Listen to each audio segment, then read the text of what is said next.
할렐루야. 부활하신 우리 주님의 능력이 여러분의 삶에 충만할 줄 믿습니다. 앞뒤 좌우에 있는 분들에게 이렇게 축복을 좀 해주십시오. 당신의 주님이 부활하셨습니다. 이렇게 한번. 네, 우리의 주님이 부활하셨습니다. 오늘 본문의 주인공은 무덤을 향해 가는 두 여인입니다. 오늘 본문은 이렇게 1절에서 그녀들에 대해서 말하고 있습니다. 안식일이 다하여 가고 안식 후 첫날이 되려는 미명 새벽에 막달라 마리아와 다른 마리아가 무덤을 보려고 왔더니 그녀들의 목적지는 무덤입니다. 이제 그녀들이 할 일은 시체를 만지고 거기에 방부제를 처리하는 일이지요. 그녀들이 가고 있는 시간은 새벽 어둠 가운데입니다. 무덤, 시체, 어둠. 그녀들의 영적 상태를 보여주는 이 단어들을 한번 생각해 보십시오. 그녀들의 발걸음은 어떠했을까요? 아마도 쇳덩이보다 더 무거운 발걸음을 실망과 슬픔 가운데서 끌며 그 무덤을 향해 가고 있었을 것입니다. 그녀들의 심정을 이해하는 것은 그리 어려운 일이 아닙니다. 희망이 없는 일터로 향할 때에, 회복의 가능성이 보이지 않는 집으로 돌아갈 때에, 소독약 냄새가 진동하는 병실로 들어갈 때에 우리들의 마음이 마치 무덤으로 가는 그녀들처럼 무겁고 힘겹기 마련입니다. 우리 인생은 본질적으로 무덤을 향해 달려가고 있는 것입니다. 어떤 이들은 의사로부터 1년이 남지 않았다는 선고를 받지만 우리 모두는 사실상 짧게는 3, 40년, 길어봐야 5, 60년의 선고를 받고 살아가는 인생들이 아닙니까? 제가 지금까지 단 한 번도 틀려본 적이 없는 예언을 다시 한번 하자면 100년 이후에 이 자리에 저와 여러분은 아무도 남아있지 않을 것입니다. 이 예언은 틀려본 적이 없습니다. 그 예언대로 되지 않으리라고 반대하는 분들을 만나본 적이 없습니다. 우리 인생은 본질적으로 무덤을 향해 가는 인생입니다. 그래서 잠시 기쁠 때가 있지만 우리의 인생은 그녀들의 마음처럼 무겁고 힘겹고 실망과 슬픔이 끊이지 않는 인생입니다. 그런 인생에는 지진이 찾아오기 마련입니다. 한 번쯤 지진이 찾아와서 그런 인생을 뒤흔들고 깨우는 때가 있기 마련이지요. 오늘 본문 2절 보시면 이렇게 나옵니다. 큰 지진이 나며 주의 천사가 하늘로서 내려와 돌을 굴려내고 그 위에 앉았는데, 지진이 일어나서 그녀들이 찾아가고 있는 무덤의 문을 활짝 열어놓았습니다. 우리 인생에는 이런 무덤의 문을 열어서 더 이상 그곳이 무덤이 되지 않도록 만드는 지진이 찾아오기 마련입니다. 얼마 전에 9.11 테러 사건 때 그 쌍둥이 빌딩 바로 앞에서 비즈니스를 하시던 우리 교우 한 분의 이야기를 들었습니다. 그분은 비행기가 빌딩을 때리는 장면을 눈앞에서 보고 그 빌딩이 불타오르는 것을 보고는 사력을 다해 그곳으로부터 달아났다고 합니다. 그 순간에 그분이 그곳에서 할 일이 무엇이 있었겠습니까? 전 속력으로 그 빌딩으로부터 멀어져서 한참 후에야 그 빌딩이 마침내 무너져 내리는 것을 보게 되었습니다. 그 일로 그분은 비즈니스를 오랫동안 문을 닫아야 했고 많은 것을 잃어버리게 되었습니다. 그러나 그가 잃은 것보다 더 소중한 것을 그가 얻게 되었는데, 그것은 하나님에 대한 믿음을 찾게 된 것입니다.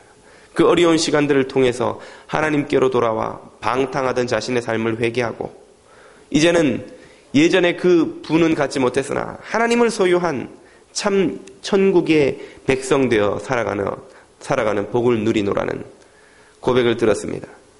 지진이 일어나면, 그래서 우리의 인생을 한번 뒤흔들게 되면 우리가 소중하게 여기고 있던 온갖 헛된 장식품들이 다 그 진동에 떨어져 나가기 마련입니다.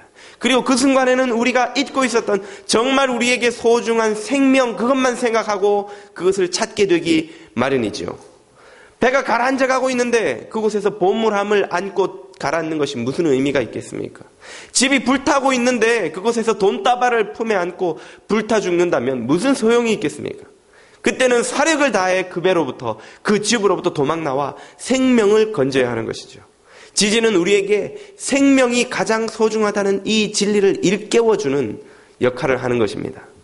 그래서 지진과 같은 고난은 우리에게 있어서 복이 되기도 하는 것이죠. 왜 지진과 같이 우리의 삶을 뒤흔드는 고난이 필요한 것입니까? 그렇지 않으면 우리가 주님의 음성에 귀를 기울이기 힘들기 때문입니다.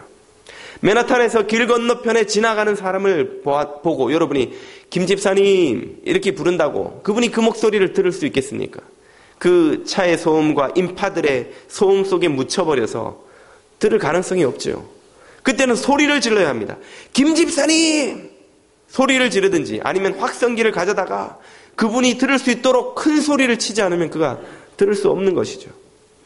그래서 C.S. 루이스는 말하기를 고난은 하나님의 확성기이다 라고 하였습니다. 우리가 하나님의 음성을 듣지 못하기 때문에 주님은 고난과 같은 큰 지진을 일으키셔서 우리로 하여금 당신의 음성을 듣게 만든다는 것이죠. 그러므로 그런 지진과 같은 고난이 내 인생을 뒤흔들 때 우리는 두려워할 필요가 없습니다.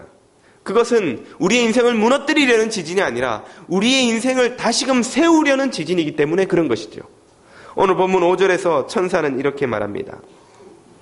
천사가 여자들에게 일러 가로되 너희는 무서워 말라. 무서워 말라. 이 지진이 너희를 지금 죽이려는 지진이 아니고 이 무덤 문을 열어서 죽으신 예수 그리스도를 부활하신 예수 그리스도로 살려내시려는 하나님의 능력에 나타나십니다. 그 지진으로 말미암아 무덤이 더 이상 무덤 아닌 곳이 되었고 죽으신 예수님이 부활하신 예수님이 되었습니다. 그러므로 그런 큰 지진이 우리 인생에 올 때 무서워할 필요가 없다는 것이죠. 무서워하지 않고 그러면 우리는 무엇을 해야 합니까?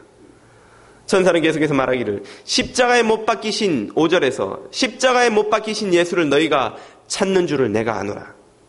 쉽게 말하면 너희가 죽은 예수를 찾아온 줄 내가 안다. 너희가 죽은 예수의 시체에다가 장례를 치르기 위해 염을 하기 위해 방부 처리를 하기 위해 왔다는 것을 나는 알고 있다. 그러나 이제 너희가 찾아야 할 이는 죽은 예수님이 아니다. 6절 그가 여기 계시지 않고 그의 말씀하시던 대로 살아나셨느니라. 와서 그의 누우신 곳을 보라. 그분이 살아나셔서 이제는 부활하신 예수님이 되었으므로 너희는 부활하신 예수님을 찾아야 한다는 것입니다. 죽은 예수님을 찾지 말고 부활하신 예수님을 찾으라. 이것이 큰 지진을 만날 때에 우리가 해야 하는 일입니다. 많은 이들이 아직도 죽은 예수님을 찾아 예배에 나오고 죽은 예수님과 손잡고 살아간다는 사실을 여러분 알고 계십니까? 마치 장례식장에 오는 것처럼 무겁고 힘겨운 발걸음을 이끌고 염려와 근심이 가득한 마음으로 예배에 들어옵니다. 찬송가를 장송곡 부르듯이 부르고 기도 시간에는 장례 기도 드리듯이 슬픔을 주체하지 못하고 말씀을 들을 때도 엄숙하고 무겁기만 하지 기쁨과 감격이 그곳에 없습니다. 그 죽은 예수님의 손을 잡고 집으로 돌아가고 일터로 갑니다. 마치 시체를 집안에 눕혀놓은 듯 무겁고 냉랭한 분위기로 가정생활을 하고 일터에서도 힘겹고 지치고 피곤한 장례식장의 모습으로 일터에서 일을 하는 것이죠. 주님이 가만히 숨도 안 쉬고 누워있기가 너무 힘드셔서 말을 거시면 나 사실은 죽은 게 아닌데 좀 누워 계세요 주님. 죽은 분이 왜 그렇게 말이 많습니까? 당신 죽으셨잖아요. 저도 당신의 죽음을 애도합니다. 나도 죽을 것 같아요. 나도 죽을 것만 같습니다. 아니 나 살아났다니까. 죽은 분이 왜 그러세요? 무리하지 마세요. 힘드신 거 압니다. 저도 힘들어요. 주님은 부활하셨는데 주님은 그래서 능력으로 살아나셨는데 우리는 여전히 그분이 죽은 시체인 양 그분의 능력과 그분의 기쁨과 그분이 주시는 감격을 맛보지 못한 채 죽은 예수님의 손을 잡고 살아가는 것이죠. 가끔 뉴스에 죽은 아내를 혹은 죽은 자녀를 잊지 못하여서 시체를 방에 눕혀놓고 몇 년 동안 그 시체와 더불어 산 사람들의 이야기를 읽은 적이 있습니다. 여러분 혹시 읽은 기억이 나시는지요? 왜 그렇습니까? 그 사람은 정신적인 문제를 물론 가지고 있기 때문이죠. 죽은 이는 흙으로 돌아간 주검일 뿐인데 그것이 자신의 아내인 양, 자녀인 양 잊지 못하여 시체와 누워서 생활하는 것이죠. 우리는 예수님을 믿는다고 하는데 너무나 많은 경우 죽어 계신 시체 되신 예수님을 품에 안고 내 방에 눕혀놓고 살아갑니다. 죽은 예수님은 내 가정에, 내 일터에 아무 일도 하실 수 없습니다. 죽은 예수님은 내 영혼에, 내 인생에 아무런 변화도 가져오실 수 없습니다. 그분이 우리를 살리시는 이유는 그분이 살아나시고 부활하셔서 내 앞에 살아 서 계신 주님이시기 때문에 그런 것입니다. 주님이 우리의 예배에, 우리의 가정에, 우리의 일터에 살아계신 주님으로 동행하고 계십니다. 그러므로 우리는 그 살아계신 주님을 찾아야 됩니다. 그 살아계신 주님을 만나야 됩니다. 그 살아계신 주님과 손잡고 동행해야 합니다. 고난이 찾아와도 살아계신 주님이 내 가정을 붙들고 계시기 때문에 주님의 손을 잡고 내 가정을 주님이 축복하시고 다시 회복시켜 주실 줄 믿습니다. 고난이 찾아와도 내 일터에 주님이 오너 되셔서 다스리시기 때문에 끝내 이 고난을 이겨내고 승리할 줄 믿습니다. 아무리 무서운 죄와 시험과 시련과 절망의 구렁텅이 가운데 허덕이다가 빠져나왔다 할지라도 예배에 온다면 살아 부활하신 주님이 내게 찾아오셔서 참 생명을 주시기에 주님으로 말미암아 기쁨을 회복하고 죄 용서를 확신하고 참 하늘의 축복으로 충만하여서 예배를 떠나야 하는 것입니다. 우리가 죄를 고백하면 주님께서 즉시 우리에게 깨끗함을 주십니다. 주님, 저는 또 죽을 죄인입니다. 네가 죽을 죄인인 거 알고 구원했다. 더 이상 이야기 안 해도 나는 알고 있다. 이제 내가 주는 용서를 누려라. 내가 주는 축복을 누려라. 내가 주는 정결함을 받아 누려라. 어떻게 저 같으니까? 나는 살아났다니까. 내가 죽은 듯이 너 그렇게 나를 대접하지 마라. 살아난 내가 너를 깨끗게 하였는데, 너를 구원하였는데, 너로 하여금 모든 고난을 이길 힘을 지금 주고 있는데 왜 너는 죽었다고만, 죽을 거라고만 말하느냐. 부활한 나를 만나라. 부활한 주님은 우리에게 무엇을 주십니까? 부활하신 주님은 우리에게 사명을 주십니다. 7절을 보십시오. 또 빨리 가서 그의 제자들에게 이르되 그가 죽은 자 가운데서 살아나셨고 너희보다 먼저 갈릴리로 가시나니 거기서 너희가 배우리라 하라. 보라, 내가 너희에게 일렀느니라 하거늘. 부활하신 주님을 만나기 전에는 이 여인들은 할 일이 없어서 그저 예수님의 시체에 장례 치르는 것밖에는 할 일이 없어서 무거운 발걸음을 이끌고 무덤으로 왔습니다. 그러나 주님은 천사를 통해 그녀들에게 사명을 주셨습니다. 그것은 바로 부활의 소식을 알지 못하는 이들에게 가서 그 부활의 소식을 전하라는 것이었습니다. 이 사명은 오늘 우리에게도 동일한 사명입니다. 우리는 예수 그리스도가 부활하셨다는 사실을 알지 못하는 이들에게 가서 하나님의 아들이 바로 당신을 위해 죽으셨고 그리고 당신을 살리시기 위해 또 부활하셨습니다. 당신이 그 사실을 믿으면 당신에게도 영원한 부활이 약속됩니다 라고 말해 주어야 하는 것입니다. 이것이 우리의 사명입니다. 이 사명을 받은 사람을 사명자라고 부릅니다. 이 사명을 받지 못한 자들을 생존자라고 부릅니다. 생존자는 그냥 생존을 위해 사는 사람이다, 그 뜻입니다. 눈을 뜨면 우리는 무엇합니까? 당장 일터로 달려가죠. 왜요? 생존해야 되니까. 거기서 일해서 돈을 벌어서 렌트비 내고 애들 학교 보내고 먹고 살고 옷 떨어지면 바꾸고 차 망가지면 바꾸고 집도 사고 해야 되기 때문에 그러는 것이죠. 그것이 왜 그렇게 합니까? 집을 사서 어쩌겠다는 것입니까? 옷을 바꿔서 어쩌겠다는 것인가요? 생존하겠다는 것입니다. 생존 언제까지? 30년 내지 60년. 길어봐야 홍삼 많이 드신 분은 한 70년, 영양제 꼬박꼬박 챙겨 드신 분은 한 75년? 그래 봐야 50보 100보입니다. 뭘 먹어도 70년이 75년으로 바뀔 수 있을지 모르나 75년이면 끝입니다. 지금부터 말씀입니다. 지금부터. 이미 70 넘으신 분들에게 그럼 나는 지금 죽으란 말이냐? 이게 아니고 지금부터, 지금 여기 제가 평균 보니까 앞으로 뭐 한 길게는 현대의학의 힘을 빌어서 70년까지는 되지 않을까. 어쨌든 왜 우리가 그 모든 수고를 아끼지 않습니까? 아침부터 염려와 근심과 불안과 초조와 고객들과 신경전을 하고 동료와 신경전을 하고 스트레스를 받고 약 먹고 원형 탈모증 약 먹고 바르고 안 되면 염색하고 왜 우리가 그럽니까? 생존하기 위해서. 먹고 살아야 되니까. 그것 말고 무엇이 있습니까, 여러분? 사명을 받지 못한 사람은 생존 말고는 아무것도 삶의 목적이 없는 것입니다. 그러므로 생존자는 일희일비하는 인생을 벗어날 수 없습니다. 경기가 좀 풀리면 좋았다가, 수입이 안 들어오면 슬펐다가, 주식이 오르면 막 좋았다가, 또 땅값이 떨어지면 막 슬펐다가, 이런 것을 무슨 현상이라고 부릅니까? 조울증이라고 부르는 것입니다. 조울증. 조울증 환자들이 병원에 가야만 만나는 것이 아닙니다. 그냥 주기가 조울증 환자들은 하루에 막 몇 번씩 이러는 거고, 정상이라고 생각하는 우리들은 조금 그 주기가 길고 짧다 요 차이뿐이지, 조울증과 뭐가 다릅니까? 환경에 따라서 좋았다가, 환경에 따라서 슬펐다가, 이것은 하나님이 의도하신 당신의 자녀들의 복된 삶이 아닙니다. 하나님의 의도는 변함없는 기쁨과 충만한 생명의 능력으로 사는 것이고, 그것은 사명을 받은 사람들이 누리는 것입니다. 그러므로 부활하신 예수님은 우리에게 기쁨을 주시는 분입니다. 오늘 본문 8절에서 주님은 이렇게 말씀하십니다. 그 여자들이 무서움과 큰 기쁨으로 무덤을 빨리 떠나 제자들에게 알게 하려고 다름질할세. 그녀들에게 처음 경험된 것은 바로 무서움입니다. 여기서 무서움이라는 건 두렵다, 겁난다 이런 감정이 아니라 경이로움을 말하는 것입니다. 어떻게 죽었던 그분이 부활하실 수 있단 말인가? 어떻게 하나님이 이렇게 큰 놀라운 구원을 행하실 수 있단 말인가?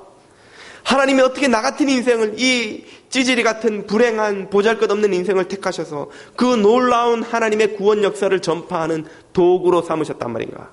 주의 지팡이와 막대기가 주의 메신저가 되도록 하셨단 말인가? 제가 한국에서 군대 생활할 때 사단 비서실에서 근무하였습니다. 비서실 근무병들은 자신들을 요원이라고 부릅니다. 일반 부대원들은 장교들 앞에 가서 충성, 기가 죽습니다만, 사단 비서실 근무병들은 충성, 비서실 요원 김모모 병장,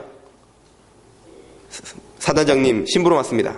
그렇게 보고하면 장교들이 태도가 달라집니다. 저는 아무것도 아닌 사병인데 사단장님 심부름을 왔다는, 사단장님의 메신저라는 이유 하나만으로 장교들이 제 앞에서 막 긴장을 하고 어떤 메시지를 들고 왔는지 막 물어보고 궁금해하고. 무엇 때문입니까? 제가 사단장님의 메신저이기 때문에 그렇습니다. 충성, 우리 하사관님이 뭐 시키라고 하시던데. 알았어, 빨리 하고 가, 빨리 하고 가. 아무도 안 돌아봅니다. 충성, 사단장 비서실 이러면 갑자기 그 참호안이 확 분위기가 바뀝니다. 야, 사단장님 무슨 말씀하시대? 나 빨리 오라고 하시는 거 아니야? 아, 죽었다. 지난번에 그거 또 깨지는구나. 김병장 가서 말 좀 잘해줘, 사단장님한테. 제가 뭐길래 아무것도 아닌데 사단장님의 메신저라는 거 하나 때문에 그런 것입니다. 우리가 만군의 하나님의 메신저가 되어서 죽어가는 영혼들에게 당신을 위해 죽으시고 부활하신 예수 그리스도의 그 복음을 전하러 왔습니다라고 할 때 우주가 거기에 귀를 기울입니다. 그리고 거기에는 경이로운 기쁨이 있습니다. 무서움과 큰 기쁨으로. 이 기쁨은 사명자만이 누릴 수 있는 기쁨입니다. 우리가 복음을 전했는데 저 사람이 예수님을 믿어. 내가 가서 선교했는데 저 사람이 예수님을 믿어. 내가 그 사람을 섬기고 사랑을 전했는데 그 사람이 죽음과 어둠과 절망에서 회복되어서 힘을 내고 용기를 내고 암과 싸워 이기고 절망과 싸워 이기고 고난 가운데서 기도하더니 마침내 일어서는 것을 보았어. 이런 고백들이 있는 사람들만이 하나님의 메신저 된 그 경이로움과 기쁨을 압니다. 이것은 돈 벌어서 얻는 기쁨, 명예 딱지 얻어서 얻는 기쁨과 차원이 다른 기쁨입니다. 이 기쁨은 영원토록 가는 평안과 함께하는 기쁨입니다. 그러므로 오늘 본문 9절에서 주님은 이렇게 말씀하십니다. 예수께서 저희를 만나 가라사대 평안하뇨 하시거늘 여자들이 나와 그 발을 붙잡고 경배하니, 평안하뇨, 샬롬. 모든 유대인들이 만나면 한국인들이 안녕하세요 하듯이 샬롬 합니다. 그들은 손을 들고 샬롬, 내 손에는 무기가 없습니다. 당신과 더불어 평화하기를 원합니다. 샬롬. 예수님이 제자들에게 샬롬 하신 것이 이때가 처음일까요? 그 전에도, 부활하시기 전에도 만날 때마다 주님은 샬롬이라고 하셨을 것이 틀림없습니다.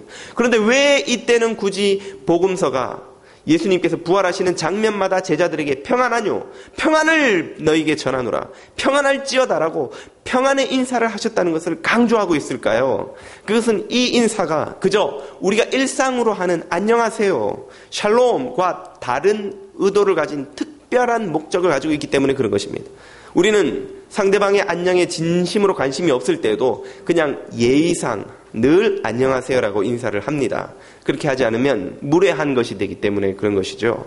예수님의 이 평안하뇨는 그저 만나면 누구나 유대인들이면 하는 그런 인사로서의 평안이 아니라 참으로 불안과 염려와 두려움에 떨고 있는 제자들에게 하늘의 평화를 내가 너희에게 지금 주노라고 선포하시면서 주시는 평화의 인사입니다. 이것은 정말로 하나님께서 하나님의 평안을 예수 그리스도께서 우리에게 주시고자 하는 그 의지의 표현이라는 것이죠. 주님은 우리에게 평안을 주시는 분입니다. 그것은 환경에 지배되는 평안이 아닙니다. 그것은 주식이 오르든 내리든 땅값이 오르든 내리든 경기가 좋아지든 나빠지든 내가 의도한 계획들이 이루어지든 이루어지지 않든 상관없이 우리의 삶에 모든 지각을 초월한 그 평안으로 찾아오는 평안입니다. 빌립보서 4장 6, 7절에 아무것도 염려하지 말고 오직 모든 일에 기도와 간구로 너희 구할 것을 감사함으로 하나님께 아뢰라. 그리하면 모든 지각에 뛰어난 하나님의 평강이, 이것을 쉬운 말로 바꾸면 모든 상황을 뛰어넘는 하나님의 평안이 이 뜻입니다. 상황에 의해서 좌우되지 않는 그런 평안이라는 것이죠. 이것은 구름 위로 날아오르는 새가 맛보는 그 찬란한 빛의 평안입니다. 구름 밑에 살아가는 이들은 해가 뜨냐 구름이 지냐 비가 오느냐에 따라서 날이 좋았다가 나빴다가 하지만 구름 위로 날아오르는 새는 항상 구름이 얼마나 끼든 상관없이 그 빛을 충만히 맛보고 살아가죠. 주님이 주시겠다는 평안은 바로 이 구름 위로 날아오르는 평안입니다. 상황에 의해서 흔들리지 않는 평안입니다. 배가 풍랑에 뒤집히는 것 같아도 함께 배에 타고 계신 주님으로 말미암아 누리는 그 평안입니다. 어떤 풍파도 흔들 수 없는 그러한 평화를 주님은 우리에게 주셔야겠다는 것입니다. 이것은 부활하신 주님만이 주실 수 있는 평안입니다. 그저 위로받으라는 차원의 말이 아닌 죽음을 직접 이기고 부활하신 그 주님만이 주실 수 있는 평안인 것이죠. 주님은 이러한 사명과 기쁨과 평안을 우리에게 주심으로 무덤을 향해 달려가는 것 같은 지치고 힘든 우리의 발걸음을 제자들을 향해 빨리 다름질하며 열정과 힘과 용기와 비전과 꿈을 가지고 달려가는 그 여인들의 발걸음처럼 우리의 발걸음을 바꾸어 주시는 것입니다. 누구를 만날 때만 그런 경험을 할 수 있습니까? 누워 죽어 계신 예수님이 아닌 부활하여 살아계신 주님을 우리의 삶 속에서 오늘 이 순간 믿음으로 만날 때에만 그러한 변화가 가능한 것입니다. 바라기는 이러한 부활하여 살아계신 주님을 만나시길 축원드립니다. 오늘 여러분의 발걸음이 무덤으로 향하고 있다면 이제 살아계신 주님을 만나시고 세상을 향해 믿음과 용기를 가지고 달려나가실 수 있기를 축원합니다. 기도드리겠습니다. 부활하셔서 생명 주신 우리 주 예수 그리스도 주님을 찬양합니다. 우리가 이제 더 이상 죽어 계신 주님을 찾지 않고 부활하신 주님을 찾고 만나 부활하신 주님의 능력으로 승리하는 주의 백성들 되게 하여 주시옵소서. 예수님 이름으로 기도드립니다.